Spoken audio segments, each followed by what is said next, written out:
Assalamualaikum warahmatullahi wabarakatuh. Salam sejahtera untuk kita sekalian. Om Swastiastu. Pada kesempatan yang baik ini, izinkan kami dari Polri, baik sebagai bagian dari gugus tugas, di samping itu juga Bapak Kapolri dalam gugus tugas ini sebagai pengarah, izinkan kami menyampaikan beberapa hal. Yang pertama, seiring dengan kebijakan pemerintah untuk melakukan social distancing, physical distancing, kemudian kebijakan itu ditindaklanjuti oleh Bapak Kapolri dengan mengeluarkan maklumat Kapolri yang intinya adalah mengajak kita semua untuk berupaya untuk tidak melakukan kegiatan-kegiatan yang sifatnya mengumpulkan orang banyak, atau melakukan kegiatan-kegiatan baik itu kegiatan sosial, kegiatan-kegiatan dalam bentuk rapat-rapat dan sebagainya, untuk tidak dilakukan dulu. Kita berusaha untuk menjaga jarak, melakukan physical distancing secara disiplin, dan aparat Polri diperintahkan sesuai dengan maklumat Bapak Kapolri untuk melakukan penindakan. Polri akan melakukan dengan cara humanis, dengan sopan, akan melakukan peneguran, menghimbau untuk tidak berkumpul. Namun apabila ini tidak dilaksanakan, maka Polri juga diminta untuk melakukan tindakan dengan lebih tegas, membubarkan perkumpulan-perkumpulan tersebut. Ini perlu kami sampaikan. Kemudian juga kami berharap bahwa kegiatan ini juga akan disosialisasikan dan dilaksanakan oleh seluruh jajaran Polri di daerah. Dari tingkat Mabes Polri, Polda, Polres, Polsek, bahkan ke Babin Kamtipmas, bersama-sama dengan aparat desa dan Babinsa. Kepada seluruh aparat Polri juga sudah diarahkan oleh Bapak Kapolri untuk mensosialisasikan hal ini, menyampaikan untuk terus-menerus kepada masyarakat, sehingga masyarakat bisa betul-betul memahami bahwa yang dilakukan ini adalah sangat penting. Kemudian seiring atau sejalan dengan diperlakukannya PP 21 tentang pembatasan sosial berskala besar, maka pada kesempatan ini juga Polri menghimbau kepada semua masyarakat, yang pertama untuk sekali lagi tidak melakukan kegiatan-kegiatan yang mengumpulkan orang banyak. Kemudian juga meminta kepada semua masyarakat untuk tidak pulang kampung atau tidak mudik, untuk kita bersama-sama berusaha untuk mencegah penyebaran COVID-19 ini. Polri bersama-sama dengan aparat pemerintah lainnya sudah menyusun banyak skenario apabila hal ini harus dilakukan nanti, terutama untuk kita berusaha agar masyarakat menjadi paham dan mengerti bahwa berpindahnya masyarakat dari Jakarta ini misalnya ke daerah-daerah itu juga sangat berpotensi untuk membawa virus ke daerah-daerah. Kemudian aparat Polri juga akan diterjunkan di semua titik bersama-sama dengan rekan-rekan dari TNI dan Polri untuk mengamankan kebijakan ini, melaksanakan kebijakan ini, dan dengan demikian kita harapkan bahwa program yang dilakukan oleh pemerintah ini bisa kita kerjakan. Kemudian yang terutama adalah penyebaran virus corona ini bisa kita hambat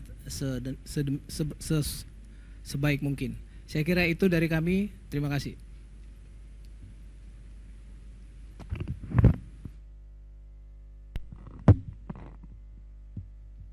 Bapak Ibu sekalian, sejak awal, bahkan sejak sebelum terbentuknya gugus tugas ini, atas dasar perintah Presiden, maka Panglima TNI telah mengerahkan kekuatan, kemampuan, dan menggelar TNI untuk mendukung tercapainya tugas-tugas dalam rangka menindakan COVID-19 ini.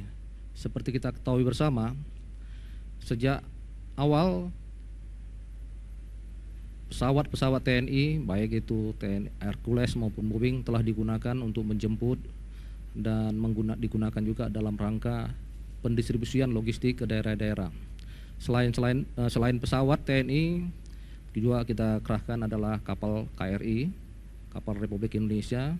Seperti kita tahu bersama, KRI Suharto, KRI Semarang saat ini ada di daerah Kepri, dan ini akan kita gunakan dalam rangka pergerakan warga negara Indonesia yang ada dari sana menuju ke Pulau Jawa. Demikian juga kita menggerakkan seluruh sarana angkut darat yang dimiliki oleh Kodam-Kodam dalam rangka pendistribusian logistik dan juga pendistribusian alat kesehatan yang dibutuhkan di masing-masing wilayah. Selain menggunakan alutsistanya, TNI juga mengerahkan personilnya dan juga gelarnya, di mana kita ketahui bersama bahwa para Panglima Komando Daerah Militer itu bertindak sebagai wakil kepala gugus tugas yang dijabat oleh kepala daerah baik di tingkat provinsi maupun tingkat kabupaten dan kota. Dan bahkan juga tidak hanya tingkat pusat dan tingkat wilayah, tapi sampai juga ke tingkat desa. Para Babinsa bekerja sama dengan Babin Kaptipmas itu bahu-membahu untuk menggalang masyarakat, mensosialisasikan tentang protokol kesehatan kepada masyarakat. Juga mereka juga digerakkan untuk ikut membantu kepala RT, ketua RT setempat dalam rangka mendata para warga negara Indonesia yang baru pulang atau mencapai ke desa. Harapan kami dengan adanya kerjasama ini, maka pelaksanaan gugus tugas ini dalam rangka percepatan penanganan COVID-19 ini dapat terwujud. Semua akan bisa kita laksanakan apabila kita bekerja sama dan sama-sama bekerja. Demikian.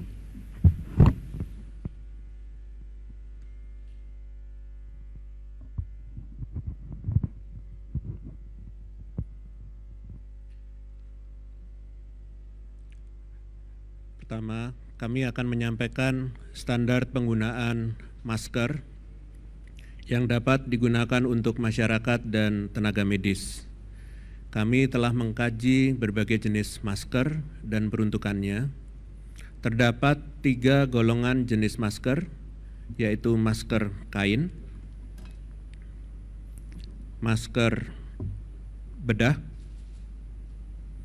dan masker N95. Masker kain digunakan oleh masyarakat saat berada di tempat umum dan berinteraksi dengan orang lain. Masker ini dapat terbuat dari kain minimal 3 lapis yang dapat digunakan oleh masyarakat dan apabila mulai basah bisa diganti. Penggunaan masker untuk masyarakat tidak hanya digunakan untuk individu kita sendiri, tetapi juga harus diberikan kepada orang lain sebagai bentuk solidaritas. Karena kita ingin melindungi diri kita dan kita juga ingin melindungi orang lain. Masker bedah adalah masker yang digunakan untuk tenaga kesehatan atau orang yang sakit. Sedangkan masker N95 digunakan untuk tenaga medis yang menangani pasien dengan risiko infeksius tinggi. Untuk dokter dan perawat gigi ditekankan menggunakan masker dengan jenis N95. Kami mengetahui bahwa ada beberapa tenaga dokter gigi yang telah gugur, maka dari itu disarankan untuk menggunakan masker N95. Sementara tenaga medis yang tidak menangani pasien dengan risiko infeksius tinggi dan orang sakit, maka hanya menggunakan masker bedah seperti ini. Masyarakat diharapkan oleh pemerintah mematuhi kebijakan untuk tidak mudik. Masyarakat yang sudah terlanjur mudik harus melakukan isolasi mandiri di rumah selama 14 hari atau di fasilitas yang disediakan oleh pemerintah daerah atau setempat.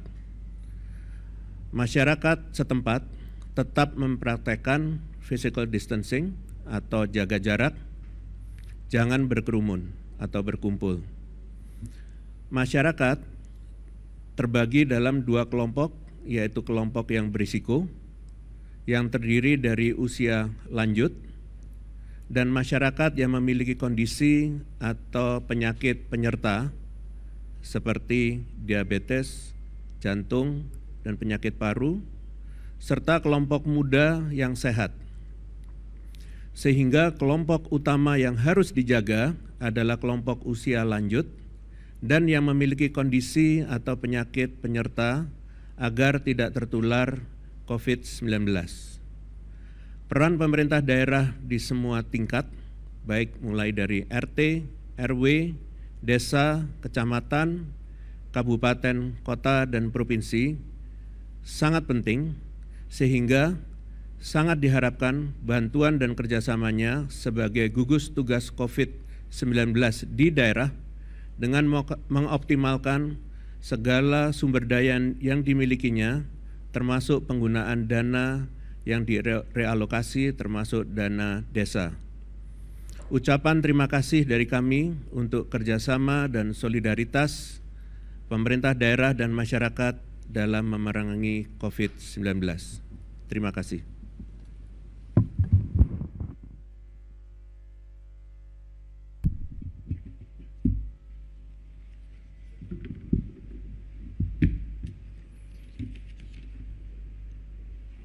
Saudara-saudara, pada sore ini kami akan menyampaikan beberapa hal yang merupakan kelengkapan dari beberapa permasalahan tadi yang sudah disampaikan oleh para pembicara sebelumnya. Yang pertama adalah bahwa kita saat ini masih tetap mewaspadai adanya penularan yang terjadi di lingkungan masyarakat yang disebabkan karena masih adanya kasus positif tanpa keluhan yang berada di tengah-tengah kita. Inilah yang kemudian kita kenal dengan terminologi OTG, orang tanpa gangguan. Ini menjadi potensi tinggi terjadinya penularan di tengah masyarakat, karena pada satu sisi orang tersebut tidak mengalami keluhan apapun, dan kemudian di sisi yang lain banyak masyarakat yang masih belum melaksanakan dengan benar ketentuan physical distancing, menjaga jarak. Oleh karena itu dari hari ke hari inilah yang menjadi kekhawatiran kita, bahwa penularan masih terus terjadi, masih terus berjalan. Oleh karena itu kami harapkan ini menjadi perhatian kita bersama. Kita jadikan ini adalah titik pangkal untuk pencegahan dan pengendalian penyakit COVID-19 ini. Tetap tinggal di rumah adalah jawaban yang terbaik. Oleh karena itu kita harapkan tidak melakukan perjalanan kemanapun. Bukan hanya masalah pulang ke kampung, tetapi juga melakukan perjalanan ke keluarga yang lain, ke kota yang lain, atau ke tempat yang lain, itu memiliki risiko yang besar untuk terjadinya penularan. Mari bersama-sama kita pahami bahwa ini adalah kunci keberhasilan kita untuk memutuskan rantai penularannya.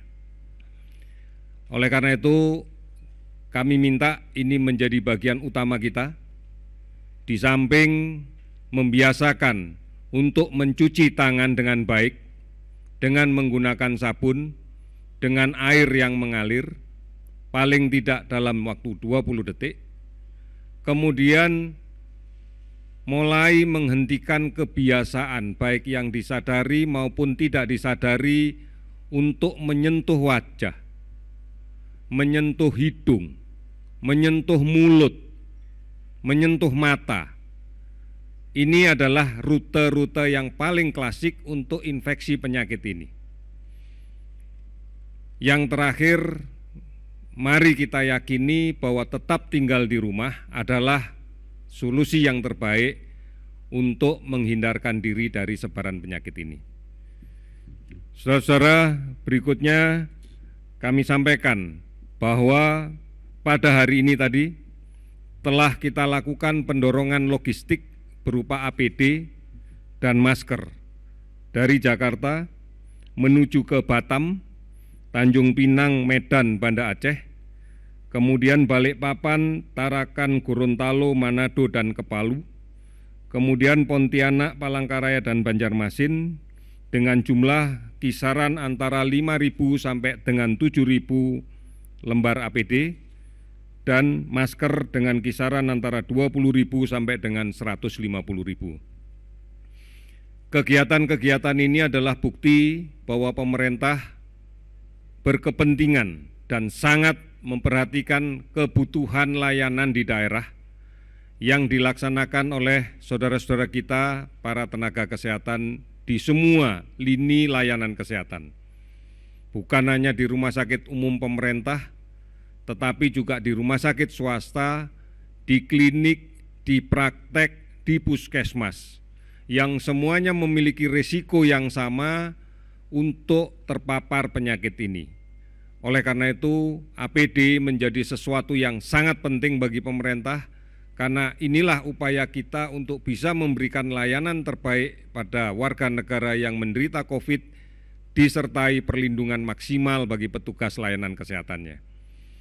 Ini yang akan kita laksanakan terus, dan kami berterima kasih bahwa banyak pihak masih terus-menerus memberikan bantuan, baik diserahkan langsung kepada masyarakat maupun kepada pemerintah daerah atau melalui gugus tugas di tingkat nasional.